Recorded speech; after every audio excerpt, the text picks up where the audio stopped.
நாம் ஆரம்ப நிலையிலே ஓம் ஈஸ்வரா குருதேவா என்று சொல்லும் போதெல்லாம் நமது உயிரை ஈசனாக மதித்து நமது வாழ்க்கையில் எத்தகைய குணங்களை நுகர்ந்து அறிகின்றோமோ இவை அனைத்தும்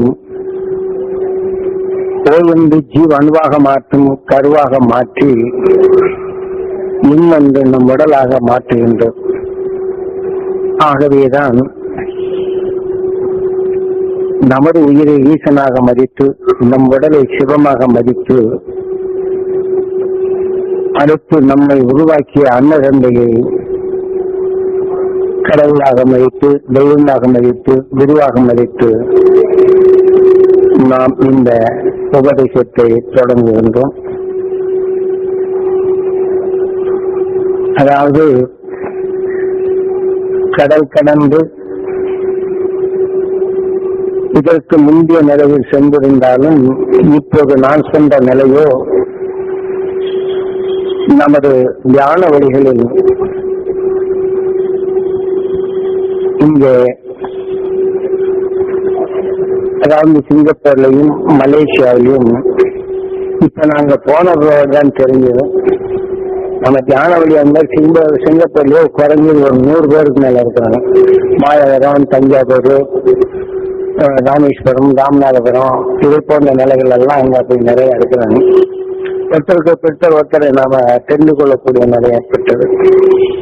மலேசியாவிலையும் இதே போன்று தமிழ்நாட்டிலிருந்து பொதுவா நம்ம தியான வழிகள் இருந்த அன்பர்கள் அங்கேயும் குறைஞ்சு ஒரு 200-300 பேருக்கு மேல இருக்கிறாங்க.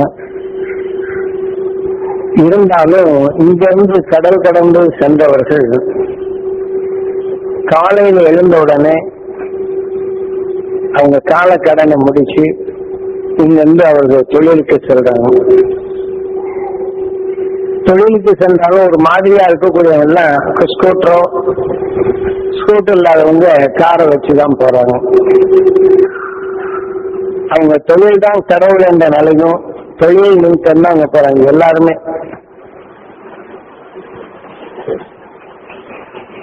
ஒரு குடும்பத்துல கணவன் மனைவி வேலை செய்தாங்கன்னா அந்த குழந்தைகள் அங்க இருந்தாலும் கூட எல்லாமே ஹோட்டல்ல தான் சாப்பிடுறாங்க. ஹோட்டல் சாப்பாடு கம்மி. அதனால 2 பேரும் வேலை செய்ய போகும்போது இதுல 2000 வெள்ளி 3000 வெள்ளிங்கிற போது அவங்க 100 வெள்ளிக்குள்ளதான், அது மாதிரி 500 வெள்ளிக்குள்ளதான் அவங்க சாப்பாடை முடிச்சுக்கிறாங்க. அதனால ஏகதேசமான நிறைய மிஞ்சுது. நம்ம ₹1 அங்க 10,000 ரூபாங்கிற கணக்கு வரும்போது 3000 வெள்ளினா எவ்வளவு ஆகுது? இப்படி அதுல சிலர் கணவன் மனைவிங்கிற போது 2 பேருமே வேலை செய்யறாங்க. அங்க ஓட்டல் வச்சு நடத்துறவங்க பார்த்தாலும் கூலிக்காரரை காட்டினா அவங்க குடும்பத்துல அத்தனை பேருமே வேலை செய்யறாங்க. ஹோட்டல் வச்சு நடத்துறவங்க கொஞ்சம் பேருதான் சப்ப வச்சு செலவழிக்க அனுப்புறாங்க. சமையல் பண்றதோ மற்றதோ அவங்களே தான் செய்யறாங்க. அவங்களுடைய உழைப்பு கடுமையான உழைப்புகளா இருக்கு. அங்க இருக்கக்கூடிய நிலைமைக்கும் நம்ம இங்க இருக்கக்கூடிய பார்வைக்கும் பார்த்தோம்னா வித்தியாசம் ஏராளமா இருக்கு. அங்க பொறுமை, பொறுப்பு, பொறாமையற்ற நிலை, ஒருத்தருக்கு வாழணுங்கிற நிலை, இப்படி ஒரு நிலை. 2வது நாம இங்க வட்டிக்கு வர செலவு பண்ற மாதிரி அங்க வட்டி வர செலவு காணும். ஒருத்தருக்கு உங்களுக்கு உதவி செய்யறதுன்னா அதை அடுத்த அப்படியே நீங்க ஒரு ஊருக்கு அவசரமா பணம் அனுப்பணும், அங்க வாங்குறாங்க, அனுப்பிச்சு வைக்கிறாங்க, வட்டி இல்லை. சம்பாதிக்கும் போது இவங்களுக்கு கொடுக்குறாங்க. இப்படிதான் ஒரு பரஸ்பரம் தன்னம்பிக்கையும் ஒன்றுபட்டு வாழ்றதும் ஒருவருக்கு ஒரு உயர்ந்த நிலையை பெறணுங்கிற அந்த பண்புகள் இருக்கு. முதல்ல இதை ஒவ்வொருத்தரும் சந்திக்கும் போது ஒவ்வொரு வீட்டுக்கும் போய் குறைஞ்சது இப்ப 300 வீட்டுக்கு நான் போனேன். 300 வீட்டுடைய இன்னும் தெரிஞ்சு அவங்க குடும்பத்தில் எப்படி இருக்கு, என்ன இருக்குது அவங்க சொன்னாலும் பொதுவா போனோம்னா அவங்க உணர்வலைகளை நான் தெரிஞ்சுக்கிட்டு அவங்க எப்படி இருக்கிறாங்க அப்படிங்கறது தெரிஞ்சுதான் அங்க எவ்வளவு பண்புட்டு இருக்கிறாங்கிற வகையில கணித்தோம். ஒரு வீட்டுல சிறு குப்பை இருந்தாலும் சின்ன பிள்ளை இருந்தாலும் தூசியை பார்த்த உடனே அதை எடுத்து பையில போடும். நம்ம வீட்டுல பிள்ளை எல்லா விஷயம் தூசி எடுத்து அங்கதான் போகும். இப்ப நம்ம பழக்கங்கள் என்ன தூக்கி கொண்டு வந்து நம்ம வீட்டு வாசப்படி முன்னாடியே போட்டுறோம். இப்படித்தான் நாம செய்யறோம். அங்க ஒவ்வொரு நிலையிலையும் மனசை பண்படுத்துறோம். அங்க இருக்கக்கூடிய அரசாங்கம் கடுமையான சட்டங்கள் இல்லை, ஆனா தவறு செய்தா அதுக்கு இல்லதாங்கிற வகையில உதவி செய்யுது. இப்படி ஆரம்ப நிலைகள்ல இருந்து அந்த பண்புகளை கொண்டாட போகும்போது நல்லாவே இருக்குது. ஆனா ஒவ்வொரு குடும்பங்களை எடுத்துக்கிட்டோம்னா சந்தோஷம்தான் நிலவுது. ஒருத்தருக்கு ஒருத்தர் குறை கூற இடமே அங்க இல்லை. நாம வேலையை சந்திச்சு இப்ப நாம இங்க சந்திச்சோம்னா குறைகளை தான் நாம காண முடியுது. நம்ம தியான வழி அன்பர்களா இருந்தாலும் கூட திடீர்னு நினைச்சிடும் அவர் அப்படி இருக்கிறாங்க இப்படி சொல்றோம். அவங்க என்ன சொல்றாங்கன்னா அவர் உயர்ந்த நிலை செய்யறாங்க, அவர் உயரணும், உயர்ந்த மனம்ன்றது நாங்க உயர்ந்த நிலையெல்லாம் இருக்கணும்னு அதைத்தான் சொல்றாங்க. நம்ம தியான வழி நண்பர்களை நம்ம இலட்சிய குறைய எவ்வளவோ இது பண்ணி குறைய நமக்கு வேண்டாம்னு சொன்னாலும் கூட நமக்கு பதிந்த உணர்வு அதை பேச வச்சிடும். என்னன்னா நாம மட்டும் தப்பிச்சு போகலாம். நமக்கு ஏற்கனவே பதிவு செய்த நிலைய நம்ம அறியாமலே அந்த உணர்வு பேச வைக்குது. ஆனா இங்கிருந்து அங்க போனவங்க பிரிட்டிஷ் ஆட்சி காலத்தில் அங்க போய் இருந்தவங்க இங்கிருந்து புதுசா போனவங்களுக்கு ரெண்டு பேருக்குமே வித்தியாசம் நிறைய இருக்கு. அந்த பிரிட்டிஷ் ஆட்சி காலத்துல அங்க போய் இருந்தவங்க அவங்களுடைய ஒழுக்கங்கள் ரொம்ப நல்லா இருக்கும். அவங்களுடைய பண்பாடுகளும் அரவணைப்புகளும் தெய்வ பக்திகளும் நிறைய இருக்குது. இப்ப இங்கிருந்து போனவங்க என்ன செய்யறாங்க, காளி மாறி அந்த இது இந்த இது இதெல்லாம் வச்சு மாந்திரியத்துல இது பண்ணி அதுக்கு இவ்வளவு சாமி அருக போறாங்க, அதுக்கு இவ்வளவு காசு அது காசு அப்படிங்கிற வகையில அவங்களுடைய செயலாக்கங்கள் இருக்கு.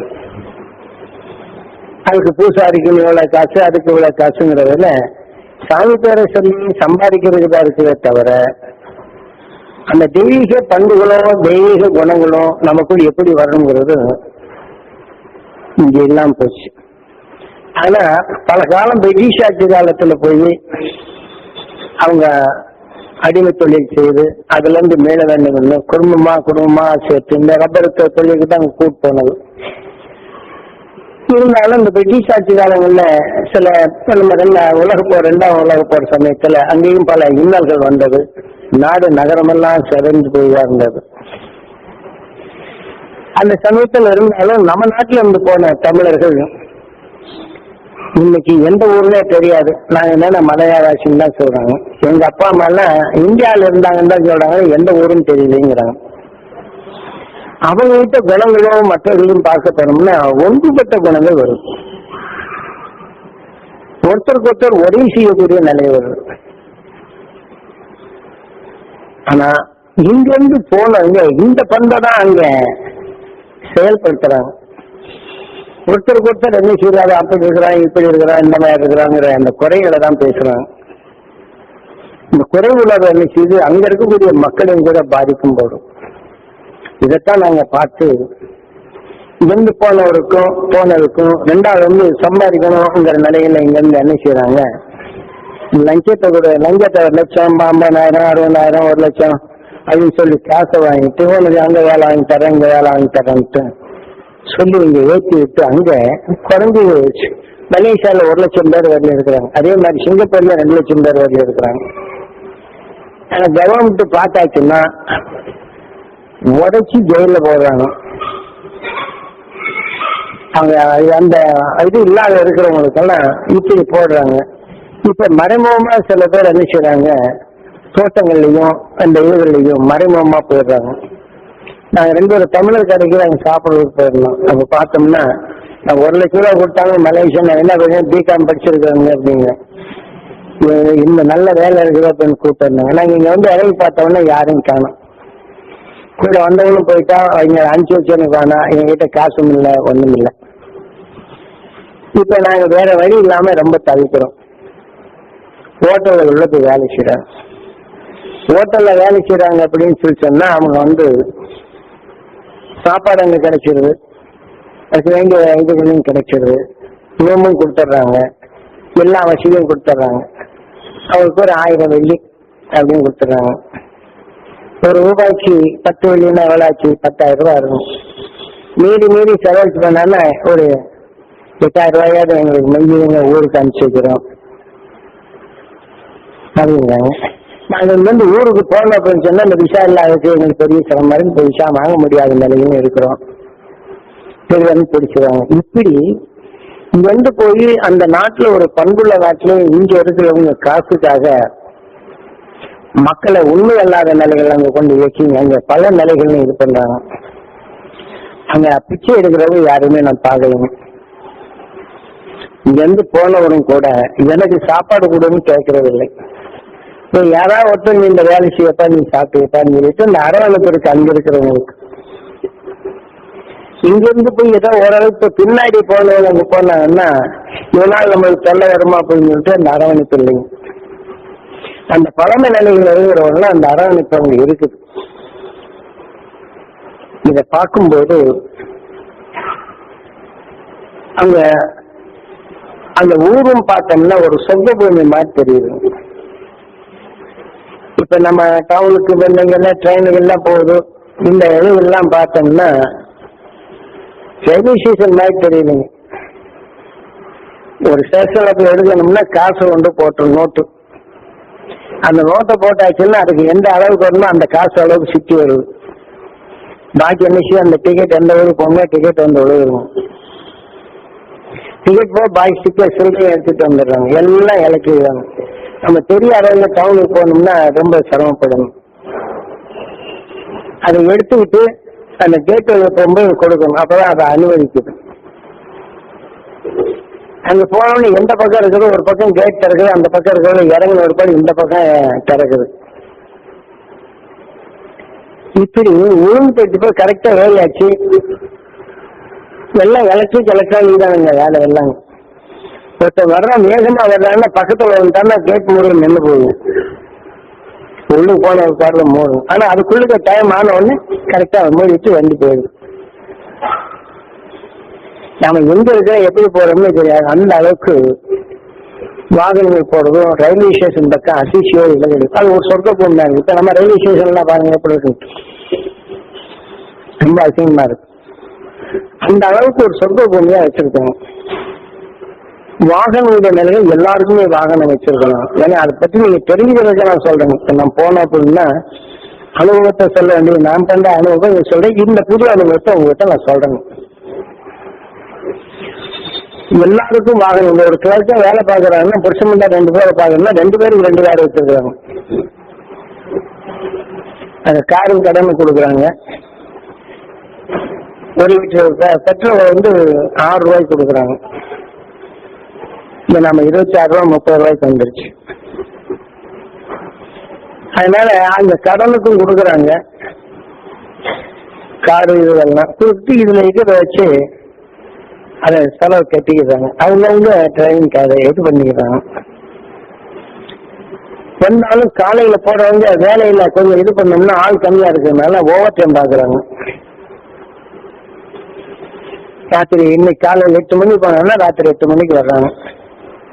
அந்த ஒரு நேரம் தான் வீட்டுல வந்து சமைச்சு சாப்பிடுறாங்க. பாக்கி காலையிலையும் மத்தியானமும் அவங்கவுங்க குழந்தைங்க இருந்தா கூட ஹோட்டல்ல தான் போய் சாப்பிடுறாங்க. அவங்க வீடுகளை பார்த்தோம்னா அவ்வளவு சுத்தமா வச்சிருக்கிறாங்க. அந்த ஊர் பண்பாட்டுங்க அந்த தூசியை எடுத்து போட்டு வச்சிடறாங்க. இப்ப நம்ம நாட்டுல இருந்து அங்க போய் இருக்கக்கூடிய என்ன செய்றாங்க, அந்த அந்த குப்பைகளை அதிகமா போடுறாங்க, அசூசியா வச்சிருக்கிறாங்க. அதெல்லாம் இந்த சிகரெட்டு பீடி குடிக்கிறதுக்காண்டி தனி இது போட்டு வச்சிருக்கிறாங்க. மேல அழிச்சிட்டு அதுக்குள்ள கீழே போட்டுருங்க. இது அங்க போய் அழிச்சு இங்கதான் கீழே போடுறாங்க. அது சாதாரண இந்த கக்கு செல்றவங்களை எடுத்து பார்த்தோம்னா பெரிய முதலாளின்னு நம்ம நினைக்கணும். இந்த என்னது பாக்கெட்ல வச்சுட்டு என்னமோ பேசுவாங்களே, அதுக்கு பேர் என்னது, அது அவங்க வச்சுக்கிட்டு இருக்கிறாங்க. அவங்க வச்சுக்கிட்டு இருக்காங்க. இங்க இருந்து இந்த மாதிரி குப்பையா இருக்கு, இந்த வண்டி இருக்குது, உடனே எந்த எடுத்துட்டு போகணும். இந்த வீட்டுல என்ன செய்யறாங்க, வேஸ்ட் பைகளை வாங்கி வச்சிருக்கிறாங்க. இந்த குப்பையெல்லாம் சேர்த்து பொட்டலம் கட்டி கொண்டு ராத்திரி கொண்டு வெளியில பொட்டலத்தை வச்சிடறாங்க. படுகு போகும்போது காலையில அந்த வண்டி வந்து எடுத்துட்டு போகுது. அங்க எடுத்துட்டு போன என்ன செய்யறாங்க, இதுக்குன்னு கரண்ட் தயார் பண்ற இடத்துல அங்க கொண்டு நிறுத்திடுறாங்க. அங்க கொண்டு போட்டோன்னு இதை அப்படியே எடுத்து பேலர்ல போட்டு எரிச்சு அது கரெக்டா உற்பத்தி பண்ணி அவங்களுக்கு சப்ளை பண்றாங்க. அது ஒவ்வொரு பகுதி வரக்கூடிய குப்பைகளுக்கு அங்கங்க மிஷின் போட்டு அந்த அளவுக்கு செய்யறாங்க. அப்போ அந்த இடத்துல ஒரு பகுதிக்கு ஒரு எம்எல்ஏ தேர்ந்தெடுக்கிறாங்கன்னா இங்க என்ன குறை இருக்குது, எப்படி இருக்குது, எதை செய்யணும், இங்க என்ன குறை இருக்குது, நாங்க எதை செய்யணும், அதை வந்து கேட்கிறாங்க. இங்க போய் தேடி போறதுனால என்னது இருக்குன்னா ஒன்னு ரிப்போர்ட் பண்ணாங்க, அது வேண்டியது செய்யறாங்க. ஒருத்தர் அங்க தமிழ்நாட்டுல இருந்து அங்க ஒரு ஆபீசரா இருக்கிறாங்க. அது வந்து ஒரு ப்ரொஃபஸரா ஏதோ காலேஜில் இருந்தார் போது. அவர் வந்தவர் என்ன செய்தாரு, நம்ம வந்து பார்த்தாரு. பார்த்த உடனே உபதேசம் முப்புறம் முழுமையை கொடுத்தணும். அப்ப அது முழுமையாக எடுத்தவொடனே அது எதுவும் பார்த்த மாதிரி அவர் தன்னை மெய் மறந்து போயிட்டாரு. எல்லாம் கேட்டு வந்து ஆனா இங்க இந்த மாதிரி நடந்துக்கிறாங்க. ஆனா கோயில்ல போய் எல்லாம் குறைகளை தான் செய்யறாங்க, சில இதுகள் தான் செய்யறாங்க. ஒவ்வொரு நெத்தியில பூசிட்டு வந்த உடனே அங்க இதுல வந்து மலேசியாவில் நம்ம தமிழ் பிள்ளைய வழக்கப்படி நெத்தியில உபரி போட்டணும்னா நீ நெத்தியில உபரி வச்சுட்டு வரக்கூடாதுன்னு சொன்னாங்க. உடனே என்ன செய்தாரு, நாம சொன்னோம்னு இங்க எல்லா மரமும் ஒன்னாதான இருக்குது, குறையில்லாத இடத்துல நீங்க ஏன் குறைய பேசுறீங்க அப்படின்னு கேட்டிருக்கிறாரு. சரி, அவங்க வச்சுட்டு வர்றது உங்களுக்கு கஷ்டமா இருக்குது, என்னது கதவை தப்புன்னு நினைச்சிட்டேன், நல்லா லாக் போட்டு வச்சேன், கொஞ்சம் இது கொடுங்க.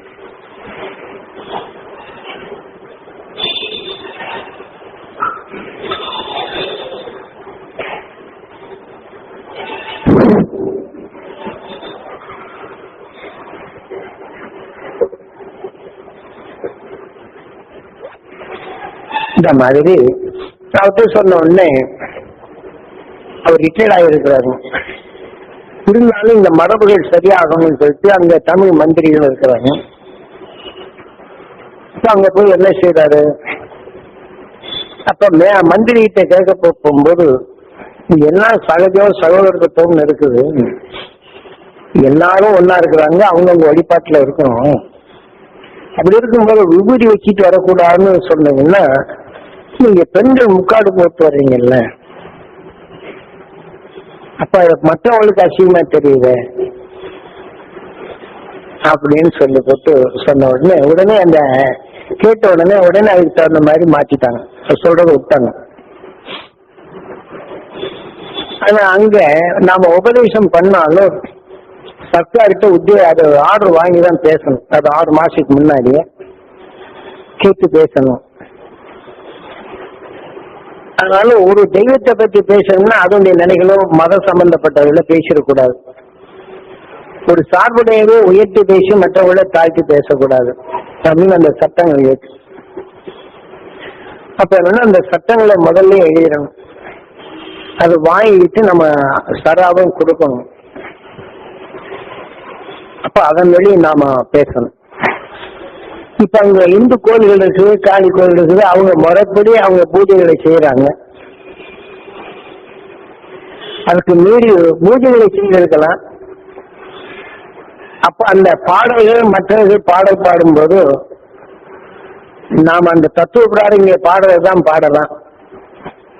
நம்ம முருகன் இப்படி செய்யலாம் நல்லது செய்யலான்னு அதை தான் சொல்லலாம். ஆனா அதுல மற்றவங்களுக்கு கெடுதல் செய்யலான்னு நாங்க பேசக்கூடாது. அவங்களே அதே மாதிரி எல்லா மதங்களையும் நிறைவேற்றவும் புத்த மதமும் சரி மற்ற மதங்கள் அங்க இருக்கிறதெல்லாம் அது ஒன்றுபட்ட நிலைகள்ல சிக்கல் இல்லாம இதுவரை அங்க இனக்கலவங்களோ மதக்கலவங்களோ வந்ததில்லை. ஆக அவங்கவுங்க நிலைகள்ல வந்து பிரிட்டிஷ் ஆட்சி காலத்துல அவங்க குடிபெயர்ந்தாலும் அவங்க விட்டு சென்ற பிற்பாடு அதை அவங்க பாதுகாத்து வர்றாங்க. பிரிட்டிஷ் இன்னைக்கு உலகம் முழுவதுக்கும் நாட்டை கடைபிடிச்சாலும் இப்ப மலேசியா இந்த பக்கம் எல்லாம் பிரிட்டிஷ்கார நிலநிலைப்பாடு அவ எப்படி ஒன்றோட ஒன்று இணைக்க செய்தாலும் அதே பண்பை பிரிவில்லாதபடி ஒன்று சேர்த்து இன்னைக்கு பாதுகாக்கிறாங்க. அங்க சிங்கப்பூர்லயும் சரி, இங்கேயும் சரி. இல்ல மலேசியாவோட சேர்ந்திருந்ததான் சிங்கப்பூர். அப்ப நாம இந்த பழமையெல்லாம் பார்க்க போகும்போது இந்தியர்கள் அந்த காலத்துல சைக்கிள்ல பால் கேன் வச்சுதான் சுத்திட்டு இருந்திருக்காங்க. இந்தியர்கள் இங்க சில பேர் ரோடு போடுறதுக்காக கூட்டு வந்தது. இந்தியர்கள் கூலி வேலைக்காக தான் கூட்டு வந்தது. ரப்பர் தோட்டங்கள்ல வேலை செய்யறதுக்கு. அப்புறம் இந்த ரப்பர் தோட்டங்கள்ல வேலை செய்த குழந்தைய பெரியவங்க அன்னைக்கு படிப்பறிவு இல்லை. அதுக்கப்புறம் அங்க வேலை செய்து அங்க படிக்க வச்சு நல்ல நிலையில வந்திருக்கிறாங்க. அப்ப அந்த பண்பாடுகள் எடுத்து அது எப்படி வந்திருக்கான்ட்டு பொம்மைகளை செய்து வைக்கணும். சுபாஷ் சந்திர போஸ் முதல் கொண்டும் சிங்கப்பூர்ல இருந்த காலத்துல எப்படி இருந்தாங்கன்னு அதெல்லாம் எடுத்து வச்சிருக்கிறாங்க. சின்ன படமாக எடுத்து வச்சுட்டு ஒரு காட்சி பொருளாவே பாக்குறதுக்கு அந்த விவரங்களை சொல்லி வர்றாங்க. ஆனா இங்க இருந்து போன அந்த மூதாதிகள் எல்லாம் எந்த ஊருன்னு தெரியாம சொல்லியிருக்காங்க. அவங்க வந்ததில்லை. ஒரு சிலர் ஏதோ அவங்க தொடர்பு கொண்டு ஒரு சிலர் தான் வந்து பாக்கி எல்லாம் தெரியாத நிலைகள்ல இருக்கிறாங்க. ஆனா அங்கேயே வளர்ந்தவங்களுக்கு நல்ல உயர்ந்த பண்புகள் இருக்கு. அதே போல நாம இங்கேயே பிறந்து வளர்ந்தோம். நம்ம ஞானிகள் எத்தனையோ நல்ல வழிகளை கொடுத்திருக்கிறாங்க, உயர்ந்த பண்புகளை கொடுத்திருக்கிறாங்க. அத நம்ம குருநாதர் சொன்ன வழியில நம்ம குடும்பத்துல அந்த மாதிரி உயர்ந்த குணங்களை பேணி காக்கணும். ஏன்னா இன்னைக்கு நாம இருக்கிறோம் அப்படின்னு சொன்னா இந்த உடல்ல இன்னைக்கு இதே போல நிலையா இருந்ததில்லை. நம்ம குருநாதர் காட்டிய அறுவழியில நாம அதை பெருக்கி இந்த உடலை எடுத்து நம்ம ஒன்றுபட்டு வர்றதுக்கு நம்ம இதை செய்யறோம். ஆனா அவங்களோ இந்த பாசத்து நிலையை கொண்டு ஒருத்தருக்கு ஒருத்தர் வளர்த்து அன்போட இருந்தாலும் உடலை விட்டு பிரிய போகும்போது தன் குழந்தையோ சொந்தக்காரத்தை என் ஒரே செய்தான் வரப்போம் இந்த ஆன்மா அவங்களுக்குள்ளுக்கு தான் போகுது. நமது பரம்பரை வழக்கப்படி அவங்களுக்கு மூதாதைகளை வழிபட்டு அந்த அருகளை பூஜை செய்து அதாவது சாப்பாடு அம்மா சென்று கூப்பிடுறாங்கல்ல, அந்த மாதிரி வரப்போகும்போது அவங்க உடல் உள்ள ஆன்மாக்கள் இவங்க உடல்ல இந்த அருளாடி என் பிள்ளை என்னது அப்படிங்கிற வகையில சொல்ல தொடங்குது. அப்ப பரம்பரை நிலையில் நான் வழிபட்ட முறைகளையும் நாம சாங்கிய முறைகளை செய்து அதே மாதிரி அங்க இருக்கக்கூடிய மற்ற இனங்களும் அவங்க சொன்ன நிலைகள்ல தான் இருக்குது. இப்ப நமக்கு ஆடி மாதம் ஆகாது, சூரிய மாசம் கூட எல்லாம் வியாபாரம் ஆகாது. இந்த சீனர்களுக்கு ஆடி மாசம் அது பேய்கள் ஆளும் காலம் அப்படின்னு சொல்லி போட்டு அது மூளைக்கு என்ன செய்யறாங்க, அந்த ஆடி மாசம் பொம்பளை கடைசி அமாவாசை அன்னைக்கு பேப்பர்கள்ல எண்ணெய் கொண்டு போட்டு அதுக்கு வேண்டிய கருவாடு தோசை இதெல்லாம் தினம் வைக்கிறாங்க. அப்புறம் எல்லாம் போட்டு அமாவாசை அன்னைக்கு போட்டோம்னா எல்லாம் போட்டு எரிச்சு பேசி நிகழ்ச்சி பண்றோம்ட்டு அதுக்குன்னு ஒரு இதுகளை செய்யறாங்க. ஆக எல்லா நாடுகளிலும் அந்தந்த மதங்கள் காட்டிய அறுவழியில் அவங்க நடக்கிறாங்க. இருந்தாலும் இந்த பேய்கள் யாருன்னா மனிதனுடைய ஆசையினால மரணம் அடையக்கூடியவன் தான். அந்த 10 ஆசை வரப்போகும்போது இந்த உடலுக்குள்ளுக்கு இயங்குதுன்னு நமது குருநாதர் தெளிவாக கூறுறாரு. நம்முடைய ஆசை தான் பேய்மனோட போகும்போது இந்த உடலின் இச்சைக்கு மீண்டும் உடலுக்கு வருதுங்கிற வகையில நம்ம குருநாதர் காட்டிய அறுவழியில் அங்க இவ்வளவு பரிசுத்தமா இருக்கிறாங்களே அவங்களுக்கு ஏன் இந்த மாதிரி இருக்குது அப்படின்ட்டு அப்ப நாம இங்க போகும்போது அந்த உணர்வு தெரிய முடியுது.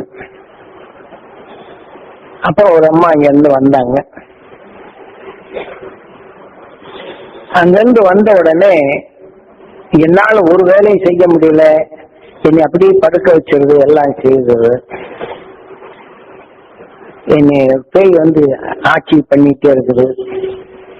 நான் காளி கோயில நான் பூஜை செய்துட்டா இருக்கிறேன், காளி அங்க பணம் கொண்டு கட்டிட்டா இருக்கிறேன், நம்ம எல்லாம் செய்யறேன், யாகம் செய்ய சொன்னாங்க, தாய்த்துகள்லாம் நான் கட்டினேன், இருந்தாலும் என்னை இந்த பேய் விடாம என்னை ஆட்டி படைக்கிறீங்க, என்ன செய்யறதுன்னு தெரியலன்னாங்க.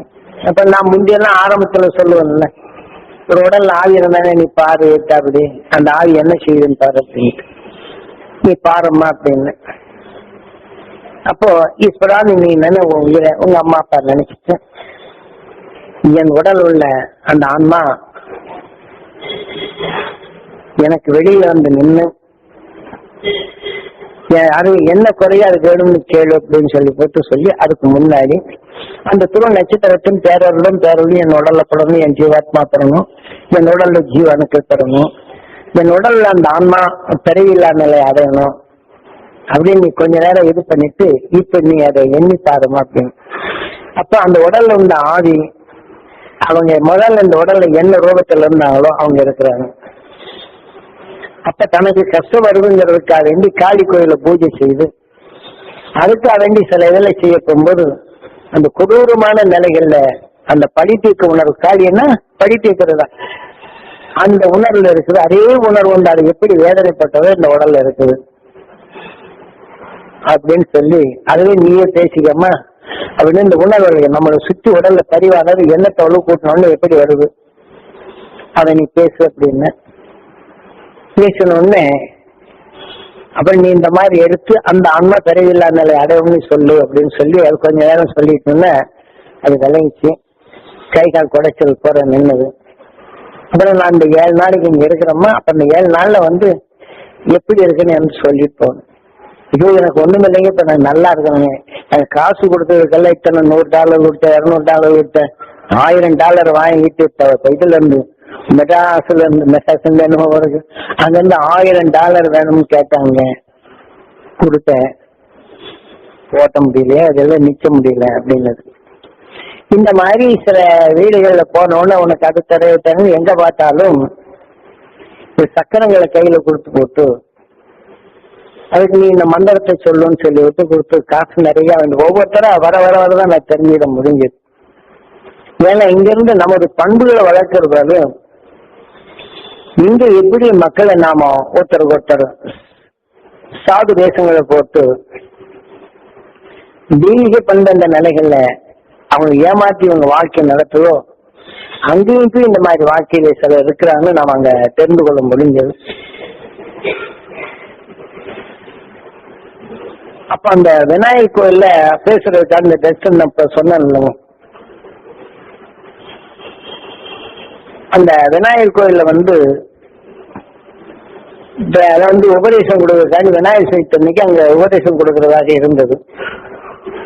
அப்ப நாம இவங்க அங்க வந்தவங்க எல்லாம் சேர்த்து கோயில் இது பண்ணி அதுக்கு வேண்டியதையெல்லாம் நீங்க வந்து சொல்லணுங்க அப்படின்றதெல்லாம் நம்ம உபதேசம் அவர் கேட்டு இருந்த ப்ரொஃபஷனல் அது சொல்லிட்டேன்னா நம்ம இந்த விநாயகர் தத்துவத்தை நம்ம எல்லாரும் மக்கள் புரிஞ்சுக்கிட்டோன்னா அதை வெளியே சொன்னோம்னா நாம எப்படி இருக்கலாங்களா பன்னெண்டு பண்ணி இந்த புஸ்தமெல்லாம் எடுத்து கொண்டு போய் சொன்னாரு. அதுல அவங்க என்ன செய்றாங்கன்னா சட்டப்பிரகாரம் நாம இந்த மாதிரி அரசாங்கத்துக்கு ஈடு கொடுத்திருக்கிறோம், இன்னாது வரணும்னு சொல்லி இருக்கிறோம். அந்த நீதி நம்ம தவறக்கூடாது இல்லைங்க. அன்னைக்கு முன்னாடி நாம நிர்ணயிச்சிருக்கிறோம் அவர் பேசணும் அப்படின்னு சொல்லி போட்டு சொன்னாரு. அப்ப அவர் என்ன சொல்ல அவர் அந்த எதுலயும் டெஸ்டுங்க நான் சொல்ல ப்ரொபோசல் இருந்தாலும் நாம நீதி வளரக்கூடாதுங்க, நாம இன்னாரும் பேசணும்னு சொல்லி இருக்கிறாங்க, நாமளே பார்த்து நல்ல ஒழுக்கங்களை மாற்றக்கூடாதுன்னு பேசிட்டோம். அடுத்தபடி நாம சாமி அடுத்த வாரம் என்ன நம்ம வச்சுக்கலாம் அப்படின்னாங்க. அந்த ஞாயிற்றுக்கிழமை ஒரு நாள் தான் வைக்க முடியும், அதுக்கு நாள்ல ஒன்றும் பேச முடியாது. அவங்க ஆசீர்வாதம் வாங்குறது கூட நேரம் இல்லைங்க. ஏன்னா 8 மணிக்கு வர்றாங்க போறாங்க, காலையில எத்தனை மணிக்கு விடியுது அப்படிங்கன்னா 8 மணிக்கு தான் விடியுது, ராத்திரி 8 மணிக்கு தான் அங்க மறுபடியும் பொழுது இருட்டு. இப்ப மணி என்ன ஆகுதுங்க, 6:30 ஆகுது. அங்க நல்ல சுத்தமா வெயில் அடிக்கும் 6:30. இந்த மாதிரி அங்க இருக்கக்கூடிய உலகங்கள்ல ஓரளவுக்கு நாம தெரிஞ்சுக்கிட்டு அப்புறம் அவங்களுக்கெல்லாம் இந்த புத்தகங்களை நீங்க படிங்க அப்படின்னு ஒரு வாரம் நீங்க எல்லாருமே படிங்க. ஒருத்தர் நீங்க படிச்சுட்டீங்கன்னா இந்த புத்தகத்தை படிச்சு அடுத்தவங்க கொடுங்க, இப்படி கொடுங்கன்னு சொல்லிட்டு குறைஞ்ச இங்க இருந்து ஒரு உயிரை கடவுள் ஆத்ம ஜோதி இப்படி ஒரு 4-5 செட்டுகளை கொண்டு போய் இதை கொண்டு வந்து அதுல வந்து குறைஞ்சது கேட்ட உடனே ஆகா நம்ம நல்ல விட்டுட்டோமே அந்த சொல்லிட்டுங்க. இதெல்லாம் பார்த்து இன்னைக்கு நம்ம பெரிய அதிர்ஷ்டமான நாள். நாம காதல கேட்டதே நம்மள தெரிஞ்சுக்கிறது. அந்த விநாயகர் சேர்ந்த பிள்ளை யாரும் சொல்லிட்டு அதை முடிச்சது கொண்டோன்னு அவர் அப்படியே தன்னை மறந்து இருக்கிறார். இருந்தாலும் உயர்ந்த நிலைதான் அங்க இந்த நேரத்துல மாற்ற முடியாம போச்சு அப்படின்னு அந்த நேரத்துல ரத்தத்துக்கு வர்றாரு. ஒரு கட்டுப்பாடு சொல்றேன் தெரியுது. உடனே ஆவேசப்படுத்தி அதை உடனே மாத்துறது அல்ல. ஆனா இது அந்தந்த காலங்கள்ல பக்குவப்படுத்தணும். நம்ம சட்ட பிரகாரம் எழுதி வாங்கிருக்கிறோம். அப்ப சாமி வர்றாங்க அப்படின்னா அவங்கள அவமதிச்ச மாதிரி இருக்கும். நாம அவங்களை அவமதிக்கக்கூடிய செயல்கள் செயல்படுத்தக்கூடாது. எதுக்கு சொல்றேன்னு கேட்டீங்கன்னா ஒவ்வொரு நிலைகளிலும் அங்க படிச்சு வந்து சிந்திக்கிறாங்கன்னு சொல்றாங்க. அந்த சிந்தனையோட அங்க செயல்கள் எப்படி இருக்குது அப்படிங்கிற அந்த உண்மையை நாம அங்க பார்க்க முடியுது. அப்புறம் சொல்லி எங்களுக்கு நீங்க எப்படியாவது இங்க இந்த இது இல்லைன்னாங்களோ 1 மாசம் 2 மாசம் தங்கணும் அப்படின்னாங்க. சரி இப்ப இங்க வந்து சரி எல்லாரும் சாமி ஊருக்கு போயிட்டாருன்னா அங்க அந்த எண்ணங்கள் ஜாஸ்தி இருக்குது. நான் முதல்ல ஏற்கனவே 1 மாசம் இருக்கிறேன்னு சொல்லியிருந்தாங்க. அதன்படி மலேசியாவில எல்லாம் தயார் பண்ணிட்டு இது பண்ணிட்டு போகும்போது எப்படி இருந்தது நீங்க செய்யணும் அப்படின்னு சொல்லி சொன்ன உடனே பாக்கலாங்க அப்படின்னு சொல்லிட்டு இது பண்ணியிருந்தேன். அப்புறம் இதுக்குள்ள இவங்க சொல்றதுக்கு இந்த நேரத்துல இங்க இருக்கிறவங்க சொல்லிட்டோம். நம்ம சிங்கப்பூருக்கு போயிட்டு வந்தல சிங்கப்பூர் போயிட்டோம். அங்க சிங்கப்பூர் போனதுக்காக தான் தெரியுது இங்க திருப்பி மலேசியா வர முடியாதுன்ட்டு. அங்க போனா நம்ம தியான வழி அந்ததும் நிறைய பேர் இருக்கிறாங்க. முஸ்தபான்னு இந்த இது இருக்குங்க, அங்க பெரிய இது வியாபாரம் எல்லா சரக்கும் இருக்குங்க. அங்க போனோம்னா நம்ம தியான வழி நம்ம தஞ்சாவூர், மாயாவரம், ராமநாதபுரம், இந்த நாகர்கோவில் இந்த பக்கம் இருக்கிறவங்கள ஒரு குரூப்பே இருக்குங்க. நான் போறேன் இந்த உள்ளுக்கு என்ன இருக்குன்னு பார்த்துடலான்னு சொல்லிட்டு உள்ளுக்கு போறேங்க. நம்மளை பார்த்துட்டு முடிக்கிறாங்க. இன்னைக்கு தெரியுதா சாமி, இன்னைக்கு தெரியுதா சாமின்னாங்க. நான் முடிக்கணும். ஒரு 10-15 வருஷம் ஆச்சு. உங்க பேரு வேணுகோபால் சாமி வாங்க அப்படின்னாங்க. அப்புறம் நான் இன்னாரு டிப்டி கலெக்டரா இருந்தாரு மாயவரத்தில், அவருடைய பையன் தான் நம்ம குடும்பம் கூட இங்க வந்துட்டோம். நீங்க சொன்னபடி நாங்க முறைப்படி தியானம் பண்ணோம். எங்களுக்கு அங்கிருந்து அழைப்பு வந்தது. எங்க குடும்பமே இங்க வந்து இருக்குது. திரும்ப அந்த பக்கத்துல இந்த பாரின் தான் இந்த சொல்லு மலேசியா இந்த மாதிரி துபாய் இந்த பக்கம் எல்லாம் போவாங்க. இந்த மாதிரி வந்தாங்க அப்படின்ட்டு அப்புறம் இன்னாரெல்லாம் வந்திருக்கிறாங்கன்ட்டு நிறைய பேர் வந்து சேர்ந்தாங்க. அப்புறம் கொஞ்சம் 10-300 பேருக்கு தான் நம்மளால அங்க சொல்ல முடிஞ்சது சிங்கப்பூர்ல. அப்புறம் நாம இங்க உங்களுக்கு வர்றோம் அப்படின்னு சொன்ன உடனே இவங்களும் மலேசியாக்காரங்க 2000 பாஸ்போர்ட் போட்டு தான் வாங்கிட்டு வரணும். அப்படி வந்தாலும் கூட இங்க அந்த இது வாங்கணுமா அப்படின்னு சொல்லி சொன்னாங்க. சரி நீங்க எல்லாம் இது பண்ணுங்கன்ட்டு இந்த புத்தகங்கள் எல்லாத்தையும் நீங்க பத்திரிகை வாயிலாக கொடுத்துட்டு வாங்க, அதுக்கப்புறம் நான் வரணும் அப்படின்ட்டு. ஏன்னா இங்க வேலை குரூப் டைமா இருக்குது. இங்க 1 மாசம் தங்கியாச்சு அப்படின்னு சொன்னா இங்க எப்படி நடக்குது என்ன நடக்குன்னு தெரியல. அங்கிருந்து போன் பண்ணதுனால ஊர்பட்ட செலவாகுது அப்படின்னு பல வகையில் யோசனை பண்ணிட்டு எல்லாருக்கும் இந்த பத்திரிகைகள்லாம் நம்ம புத்தகங்களை ஒவ்வொன்றா சொல்லிட்டு இந்த உயிரிய கடவுள அது வந்து ஒவ்வொரு பாகத்துக்கும் கொஞ்சம் ஒவ்வொரு ஏரியாவுக்கும் இந்த புத்தகங்களை அனுப்பிச்சு வைங்க அப்படின்னு சொல்லி அதுல மெம்பர் ஆகிட்டாங்க. நீங்க அனுப்பிச்சு வைங்க, நாங்க எப்படி பாத்துக்கிறோம் அப்படின்ட்டு அந்த புத்தகங்களை அனுப்பிச்சு வைங்க, எவ்வளவு செலவாயிட்டாலும் பரவாயில்லன்ட்டு எல்லா இடங்களுக்கும் அந்த புத்தகங்களை நான் கொண்டு போன புத்தகத்துல உயிரிய கடவுள் கொஞ்சம் இருந்தது. இந்த போன வருஷம் 2-3 வருஷத்துல மிச்சம் இருக்கிறதெல்லாம் நாங்க அனுப்பிச்சு வைக்கிறோம், எல்லாத்தையும் படிச்சுட்டு வாங்க அப்படின்னு. அதனால நீங்க இங்க வந்தீங்கனாலும் கூட நீங்க மலேசியாவுக்கு 10-15 நாளாவது தேவைப்படுது, சிங்கப்பூருக்கு 15 நாளாவது தேவைப்படுது. வேற விளம்பரம் பண்ணி வந்தாலும் இந்த 15 நாளுங்கிற போது அது இந்த மாதிரி இந்த சொசைட்டி மாதிரி வீடுகள்லாம் நிறைய கட்டி இருக்கிறதுனால எல்லா வீட்டுக்கும் டபுள் கவர் போட்டிருக்கிறாங்க. ஒரு கதவு திறந்து ஓப்பனா இருக்கு, இந்த கம்பி கேட் போட்டு வச்சிருக்கிறாங்க. இப்ப இதுல ஒரு லெவல்ல எடுத்துக்கிட்டோம்னா ஒரே வரிசையில 50 வீடு பக்கம் இருக்குது. மேல் மாடி கீழ் மாடி இது தனித்தனியா ஒண்ணு போல இருக்குது. அதுல என்ன செய்யறாங்கன்னா ஒரு ஹால் வச்சிருக்கிறாங்க. அதுல ஏதாவது விசேஷம் ஒண்ணு அந்த ஹால்ல வச்சுக்கலாம். அவன் சட்டப்பிரகாரம் என்ன செய்யறாங்க, வெளியில வந்தாச்சுன்னா வீட்டுக்குள்ள போயாச்சுன்னா கேட்ட பூட்டிக்கணும், அந்த கம்பி கேட்ட. அப்படி ஒரு சட்டத்தை போட்டுக்கிறாங்க. இது எதுக்கு இந்த மாதிரி இவ்வளவு எல்லாம் ஒழுக்கமா இருக்குது அப்படின்னு கேட்டேன். நாம திறந்துடலன்னு ஒருத்தனை குட்ட ஆசை வரும். எவ்வளோ ஒருத்தன் வர்றான்னு வச்சுங்க, ஆசைப்பட்டவனோ அல்லது கொள்ளைக்காரனோ வர்றான்னு வச்சுங்க, அவன் வந்துட்டான என்ன பண்றது? பேசாம ஏமாந்துருப்பீங்க, அவன் எடுத்துட்டு தருவான். அப்ப குற்றத்துக்கு நாம அவனுக்கு உடம்பையா இருக்கிறோம்னு ஆயிடும். அதனால ஒவ்வொருத்தரும் நீங்க அந்த மாதிரி போட்டுக்கணும். இந்த மாதிரி இது பண்றாங்க. ஆனா அந்த வேலை நேரம் போக ஒரு விசேஷ காலம் வந்தால் அந்த ஹால்ல பெரிய சர்வீஸ் பண்ணிக்கலாம். அந்த ஹால்ல பேசணும் அப்படின்னா அந்த ஹால்ல இருக்கிற அந்த இதுல கட்டடத்துல இருக்கிறவங்க எல்லாம் ஒத்துக்கொண்டு அவங்க இது பண்ணணும். அது ஒத்துக்கொள்ளாத நிலையில் இருந்துச்சு, கொஞ்சம் வெற்றுமை ஆயிடுச்சுன்னா ஒருத்தருக்கு ஒருத்தர் பகமை உருவாகும். அதனால அப்படின்னு இது இருந்துச்சுன்னா இதுக்குன்னு ஒரு ஹால் இருக்குது. அது ஹோட்டல்கள்ல இது பண்ணிருக்காங்க. அங்க 6 பெர்மிஷன் கேட்டு இது முடியுமா முடியாதான்ட்டு அங்க பெர்மிஷன் வாங்கிட்டா நீங்க இது பேசணும். அங்க அவ்வளவு கட்டுப்பாடோட ஒரு ஒழுக்கத்தை காப்பாத்துறாங்கன்னு சொல்ல வர்றாங்க. அவங்க அதை கடைபிடிச்சு அவங்க சொல்ல போகும்போது ஒருத்தர் சொல்றாரு, நம்ம சாமிக்கு கிடைக்காத ஒரு அபூர்வ சக்தி ஏன் செய்யக்கூடாது அவங்க. கிடைக்காத சக்தி தான், கிடைக்காம நாம செய்து கூட முடியும்னு உடனே அவங்க வாரிகள். கிடைக்காத சக்தி நாம செய்றோம், ஆனா நல்ல அபூர்வ சக்தி தான். நாம சாமி என்ன சொல்றாரு, இங்க எப்படி ஒழுக்கமா இருக்கிறோம், இந்த ஒழுக்கத்தை காப்பாற்றணும் தான் சொல்றாரு.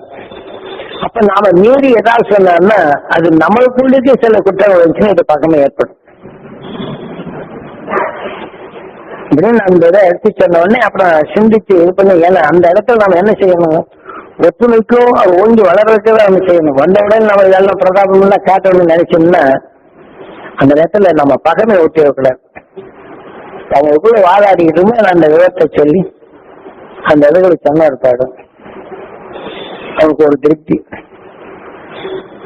நம்மகிட்ட வர சாமியார்லாம் என்ன செய்யறாங்க, 2 பேர் 3 பேர் என்ன போதும், அங்க போறவங்கள கூட்டு போய் உனக்கு காடி மாறி அது இருக்குது இது இருக்குன்னு சொல்லி போட்டு அந்த கட்டணம் இந்த கட்டணம் கோயிலுக்கு வாங்கிட்டு கூட்டு காசை வாங்கிட்டு போயிடுறாங்க. அவங்க இங்க வந்தவங்க நினைக்கிறா 2 சிஷ்ய பிள்ளை நினைச்சு வச்சு போயிடுறாங்க. ஆட்களை தயார் பண்ணி வச்சுக்கிட்டு அங்கிருந்த உடனே ஏதாவது இதை செய்யிட்டு இந்த பீஸை பேசி இதை எடுத்துட்டு போயிடுறாங்க. அவங்க வர்ற முன்னாடி நினைச்சு அதே தப்பை செய்து இவங்க கொஞ்சம் பேருக்கு காசுகளை வாங்குறாங்க. அப்படிங்கிறத அங்க காமிச்சாங்க ஒரு கோயில்ல. இந்த மாதிரி புள்ளி சீனம் பற்றினா சக்கரத்தை போட்டு எழுதி இதை போக்குறதுக்காக வேண்டி இவ்வளவு பீஸ் அதுல இது அவர் குருவுக்கு பகுதி அனுப்பிச்சு வச்சுக்கிறது, இவர் பண்ணி வச்சுக்கிறது அப்படிங்கிறத எழுதி வச்சுதான் இதுல இந்த சித்தினால அந்த சித்திர ஒரு 7-8 குடும்பங்கள் வந்தது. இந்த மாதிரி பணத்தை கேட்டாங்க, வந்தாங்க கொடுத்தோம். ஆனா எங்களுக்கு எந்த விதமான நன்மையும் தெரியல. நன்மை தெரியலன்றதால அந்த ஆதி ஆட்டத்துல இருந்து எங்களால் நிறுத்த முடியல அப்படின்னு அப்படி ஒரு இதுகள் வந்தது. அப்பதான் சொன்ன, நீங்க உங்களை நம்புங்க. இந்த இயற்கை உங்களை வளர்ச்சி அடைச்சுன்னு துருவ நட்சத்திரம் அதை நீங்க எடுத்து நீங்க நுகர்ந்தீங்கன்னா அது உங்களோட நல்ல பலன் தரும். இப்ப இவங்க சொல்ற எடுத்து அவங்க எந்த ஆசையில இருந்தாங்களோ அந்த ஆசை தான் வரும். அவங்க எந்த மந்திரத்தை செய்து வச்சிருந்தாலும் அதே மந்திரத்தை நீங்க திருப்ப போகும்போது அவங்க எந்த ஆளின் உணர்வை பெற்றாங்களோ அந்த ஆளின் உணர்வு தான் இங்க வரும். சில காலங்கள்ல உங்களுக்கு நீங்க அமைதியா இருக்கும். அது ஜாஸ்தி ஆகி போச்சுன்னா முதல்ல இருந்ததை காட்டிலும் இன்னும் கொஞ்சம் அதிகமாகி போகும் அப்படின்னு அந்த விளக்க உறவுகளை கொடுத்து அவங்க என்ன செய்யிட்டாங்க, நீங்க எப்படியாவது ஒரு 6 மாசமா இருக்கணும் அப்படிங்கிறாங்க. 6 மாசம் இங்க நாங்க இது பண்ண முடியாது, நீங்க வாங்க அப்படின்ட்டு, நீங்க அங்க தபோவனம் வாங்க அப்படின்னு சொல்ல போகும்போது அவங்க பணங்களை கொண்டு நம்மகிட்ட கொடுத்தாங்க. ஏன்னா அந்த பணத்துக்கு வரல, நான் பணத்துக்கு இந்த படம் முதல்ல எல்லாம் காசு போட்டு வச்சிருந்தாங்க, உபரி போட்டு அதுல டாலரு அந்த வெள்ளி இதெல்லாம் போட்டு தனியா போட்டுருந்தா அவங்களுக்கு கொடுத்தேன். இதை நீங்க வச்சுக்கணும், நீங்க என்ன விரும்புறீங்க அப்படின்னா நல்லா இருக்கணும், தொழில் நல்லா இருக்கணும், குடும்பம் நல்லா இருக்கணும். நல்லா இருக்கணும் நம்ம நினைக்க போகும்போது நீங்க நல்லதையே செய்யறீங்க, அடுத்த வேதனைப்பட நல்ல மனசோட நீங்க பாக்குறீங்க. அந்த வேதனையான உணர்வு உங்க உடல்ல வந்து அதிகமா சேர்ந்துருச்சுன்னா உங்க நல்ல மனசு என்ன ஆகுறது, எல்லாம் நல்லது செய்யறனே அப்படிங்கிற வேதனையை தான் வளர்த்து அந்த நோயினாலதான் மரணம் அடைகிறீங்க.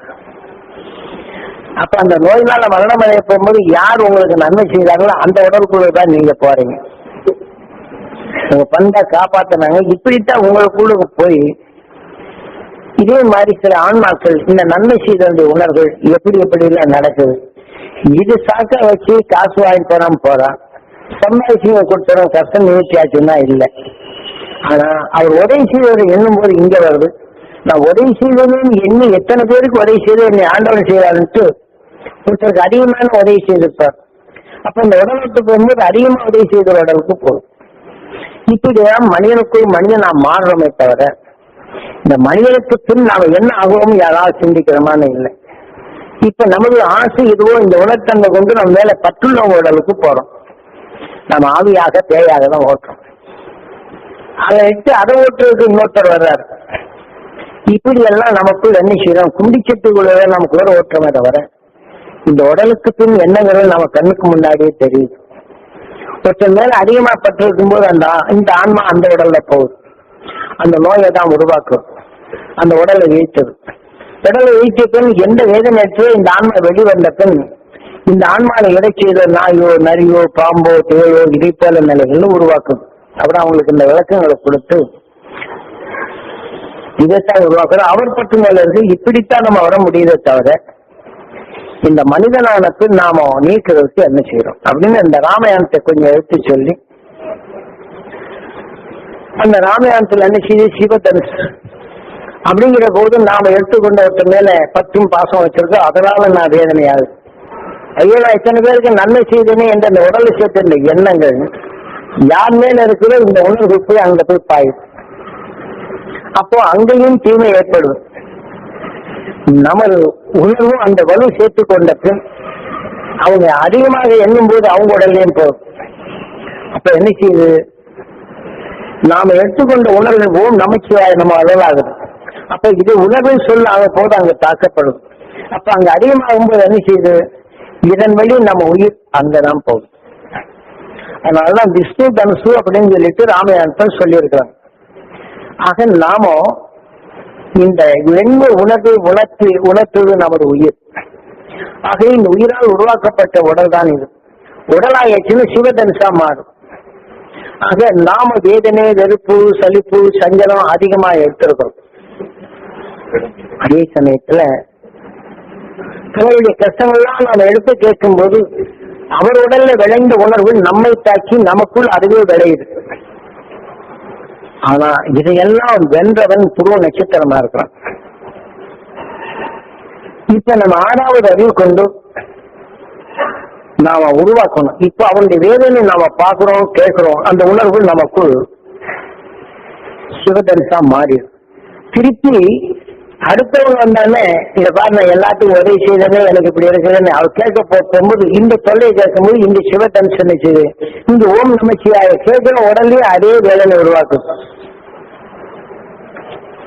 அப்ப அந்த வேதனை வலுவாகப்படுத்தும் போது நாம அன்போட பண்போட பதிவோட கேட்கப்படும் இது நமக்குள் அதன் உணர்வுக்குள் இதை மனிதனுடைய உணர்வுக்கு மாறி அது மாற்றும். ஆக மனிதனுடைய அறிவை நீக்குது. இந்த உணர்வு சிவதனுசுங்கிற போது நம்ம உடலும் மனிதனால ஒன்று சிவமே, வேதனை என்ற உணர்வு எடுத்த பாம்பும் சிவமே. அதே சமயத்துல அதனுடைய உணர்வுகள் நாம் வேதனை என்று சொல்லப்படும் போது கேட்கப்படும் போது விஷம் நமக்கு தாக்குது. அந்த விஷத்தை தாக்குது பின் நாம் என்ன செய்வோம், அந்த விஷத்தின் நிலையிலே போகும். குழந்தை விஷத்தை பாய்ச்சது புழு மேல். இந்த விஷங்கள் பட்ட பின் இந்த உணர்வு மாறி இந்த புழு குழவியா மாறும். இதே போலதான் அதுவும் சிவதனுசு தான். இதுல விளைந்ததும் சிவதனுசு தான். இந்த உடல்ல விளைந்த உடலாகும் போது சிவமாகுது. இந்த உணர்வின் தன்மை பாய்ச்சப்படும் போது எப்படி ஆகுது அப்படின்னு அவங்களுக்கு கொஞ்சம் விளக்கங்களை சொல்லி அப்ப விஷ்ணு தனுசுனால் என்ன? மனிதன் இந்த வாழ்க்கையில் நஞ்சை பூரா வென்று உணர்வு ஒளியாக மாற்றணும். இப்ப சூரியன் என்ன செய்து மண்டலம் எடுக்கக்கூடிய நட்சத்திரங்கள் அது வெளிப்படுத்தும் உணர்வை நம்ம சூரியன் கவர்ந்து காப்பாற்றும். அது தன் அருகிலே வந்தவொன்ன மோதுது, ஆக நெருப்பாகுது, விஷம் தெரிந்து போகுது, வெப்பமும் காந்தமாகுது. காந்தமாகும் போது கடைசியில போல பலவீனமான அந்த விஷத்தை எடுத்துக்கொடுது. அப்போ இது ஒரு இயக்க அணுவுக்கு உதவும் அப்படின்னு சொல்லி இது இயக்கத்துக்கு உதவும். இப்ப மனிதனானவன் நாம் என்ன செய்யணும்? நாம சாப்பிடக்கூடிய சாப்பாட்டுல போய் நஞ்சை நம்ம உடல் மலமாக மாற்றும். ஆக மலமாக மாற்றிய பின் இந்த உலகின் உணர்ச்சிகள் தீமைகளை அகற்றக்கூடிய எண்ணமாக வருவதுதான் கார்த்திகையா. தீமை வந்து ஒரு வெளிச்சம் தெரிந்து கொள்ளக்கூடிய சக்தி இருக்கு. அப்ப நம்ம தெரிந்து கொள்ளக்கூடிய சக்தி தெரிந்தவன் அதுக்கு என்ன செய்தான்? இந்த விஷத்தன்மையை முறித்தான். இந்த உயிரோடு சேர்த்து உணர்வு ஒளியாக மாற்றி ஒளியின் சரீரமா இருக்கான். ஆக மனிதனின் முதல்ல அந்த ஒளியின் சரீரம் பெற்றவன் அவன். அந்த உணர்வை எடுத்து நாம் உயிர் வைத்தோம்னா அந்த உணர்வின் தன்மை விஷ்ணு தனுசு. அப்ப அந்த விஷ்ணு தனுசு என்ன செய்யுது? நம் உடல் உள்ள சிவதனுசு இதை அடக்குது. ஆக இளமையின் நிலையை மாற்றி ஒளியின் உணர்வாக இதை மாற்றி தன் நிலை கொண்டார். ஆகவேதான் ராமாயணத்தில் இவ்வளவு தெளிவாக கொடுத்திருக்காங்க. நாம் வேதனைப்படும் உணர்வின் தன்னை எண்ணும் போது அது வாதி ஆகுது. அந்த வாதி என்ற விஷமான சக்தி நமக்குள் வரும்போது நம்ம வலுவை இழக்க செய்யுது. இது அப்ப அந்த வியாதி என்ற உணர்வு நமக்குள் வந்த பின் அதே வேதனை என்ற உணர்வு தான் நமக்கு வருது. அப்ப அந்த எண்ணம் கொண்டு சொல்லும் போது கேட்கிறவருக்கு அதே தான் பாயுது. இதை போல இதை வென்றவன் அதை பெற வேண்டும் என்று எண்ணும் போது இங்க உருவாகுது. அந்த உணர்ச்சியின் தன்மை நம் உடலுக்குள் பாயுது. அந்த தீமை என்ற நிலைகள் இதை அடக்குது. இப்ப நல்ல குணம் கொண்டு ஒரு நோயாளியை நாம் பார்க்கிறோம். அந்த உணர்வு நம்ம நல்ல குணத்தை அடக்குது. ஆக அது விஷமான நிலைகள். ஆகவே அந்த இதை வென்றது அதே போல அதை எடுத்து 4வது அறிவு வச்சு சூரியன் எப்படி தனது நிலைகள்ல பாய்ச்சி விஷயத்தை பிரிக்கிறதோ அதே போல மனிதன் 6வது அறிவாலே இந்த தீமைகள் அகற்றும் வலிமை மிக்க உணர்வை எடுத்து இங்க உருவாக்கி இந்த உணர்வின் வலுகொண்டு இதை தள்ள பழகும். இதுதான் மனிதனின் கடைசி நிலை. கடும் ஜபங்களும் யாகங்களும் இன்றைக்கு கடும் தவறுகளில் இருந்தவர்கள் நீங்க பெறவில்லாதவர்கள் பெற வேண்டும் என்ற அந்த நோக்குடன் எடுத்தவங்களை பெற 6வது அறிவு 7வது நிலையாக இன்னைக்கு துருவ நட்சத்திரத்தோட வாழ்ந்து வர்றாங்க. நீங்க எந்த காவியங்கள் எடுத்தாலும் துருவனை பற்றி சொல்லுவாங்க. அந்த துருவன் யாருன்னா எல்லா காவியங்களும் அகசியம் வருவாங்க. உலக நிலைகளே அகசியம் வருவான். அணு இயக்கத்தை அறிந்தவன் அகசியம். நான் தென்னாட்டுடைய சிவனை போற்றி எல்லாத்தவருக்கும் இறைவா போற்றி என்று நாம் பாடலை பாடுறோம். அந்த தென்னாட்டுல தோன்றியதான் உணர்வின் தன்மையை இந்த பூமியில் உள்ள விஷயத்தை அடக்கி உணர்வின் தன்மை ஒளியாக மாற்றும். அதனால்தான் அகசியம் காட்டிய அருள்வழியில் ஆதி மூலம் என்ற இந்த உயிர் நம் உடல்ல மிருக நிலைகள் இருந்து அந்த உடலின் வலிமை கொண்டு அந்த உடலை காக்க பயன்படுத்திய எண்ணங்கள் இப்படி ஒவ்வொரு உடலையும் உடல் வலு கொண்டு தன்னை பாதுகாக்கும் உணர்வு வலிமை சேர்த்து சேர்த்து சேர்த்துதான் இந்த உடலை பாதுகாக்கும் எண்ண வலிமை பெற்றது. ஆகவே மிருகங்கள் உடல் வலு பெற்றது, மனிதனோ எண்ண வலு பெற்றவன். எண்ண வலு பெற்று அகண்ட அண்டத்தையும் அளந்தான் அல்லவா? அது என்ன வலுவின் தன்மை கொண்டு 1000 டன் ராக்கெட்டை எடுத்து விண்ணிலே ஏவுறான் அல்லவா? அது என்ன வலுதானே, உடல் வலுவல்ல. அந்த எண்ண வலு பற்றி எப்படி செய்கின்றான் என்ற நிலையை நாம் பார்க்கிறோம் அப்படின்னு சொல்லி அந்த விளக்கங்களை சொல்லி அப்ப நாம எப்படி விஷ்ணு தனுசு என்றால் அந்த உணர்வை எடுத்து இந்த உணர்வுகளை நம்ம உடலுக்குள் பரவப்படும் போது நம்ம ரத்தங்களில் உள்ள விஷத்தன்மைகளை அது முறிக்குது. அப்ப அந்த விஷத்தன்மையை முறிக்கும் உணர்வு நாம் ஏற்கனவே சேர்த்து கொண்ட உடலில் உள்ள அணுக்களுக்கு இந்த விஷத்தன்மை முறிக்கும் அந்த சக்தி சேர்ந்த பின் அது சிறிது சிறிது அது தணிக்கும். ஆகவே ஒரே விஷத்தன்மை முறித்திடும் நிலை கொண்டாலும் இந்த உடல் தாங்க இது நெருப்பு. ஆகவே இது கருகிவிடும். ஆகவே நாம் ஒவ்வொரு நிமிடத்திலும் வரும் தீமையை அந்த துருவ நட்சத்திரத்தின் பேரருளும் பேரொழியும் பெற வேண்டும் என்று இதை நீங்க இப்படித்தான் எடுக்கணும் அப்படின்னு அவங்க ப்ரொஃபஸரா இருக்கிறாங்க. அவங்க எல்லாம் இந்த விவாதிச்சு இந்த விவரங்களை சொன்ன ஒரு பாடு இப்படி ஒன்று நம்மளுக்கு இதுவரையிலும் தெரியாம போச்சு அப்படின்னு ஆதங்கப்படுறாங்க. இதை நாங்க எப்படி இதை தரணும் அப்படின்னு சொல்லி போட்டுங்க.